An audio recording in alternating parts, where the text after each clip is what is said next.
With that being said, I'm going to now present Tamar Gasparian, who will give you a little more information about the event, about the speakers, as well as what we should look forward to for the discussion.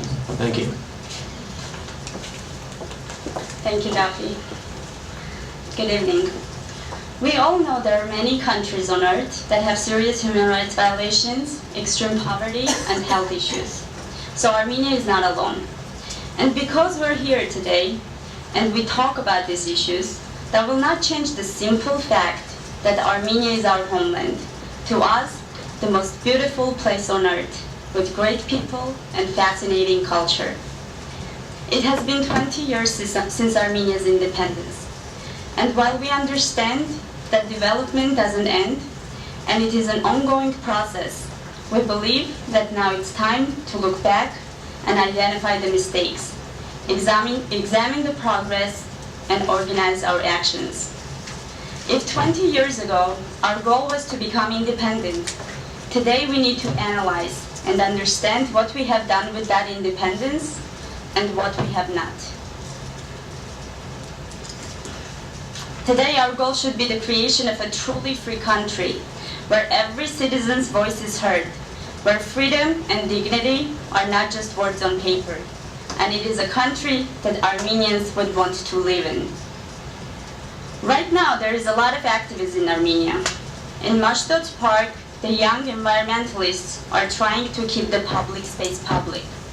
In Tehut, they're trying to save trees and protect the environment.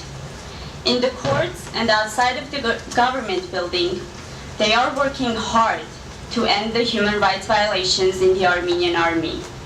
Out of these movements, the new Armenian citizen was born. The citizen who loves the country, knows his or her rights, and wants to build a better future for us all. 20 years ago, we did not have access to Facebook, YouTube, and to all the online newspapers reporting directly from Armenia. Now the news reaches us almost instantly.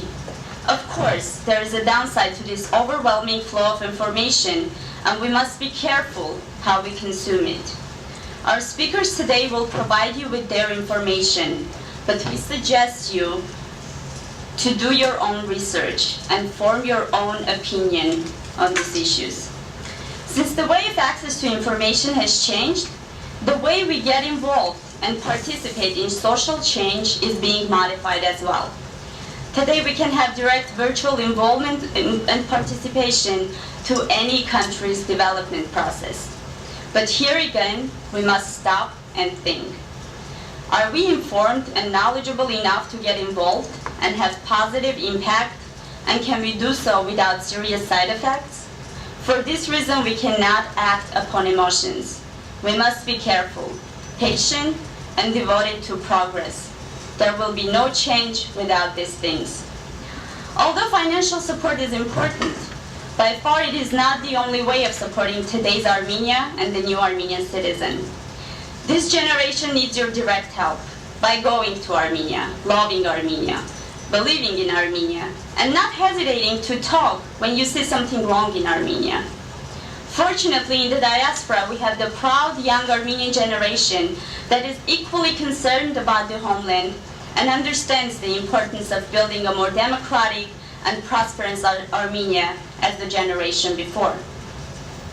This presentation and discussion aim to provide us with information about some of the issues Armenia and its citizens are facing.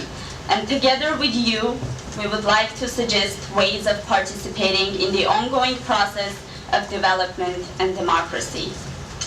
Now I would like to introduce and welcome our speakers. Dayan Hakopian is a musician and researcher, as well as a human rights activist from Armenia.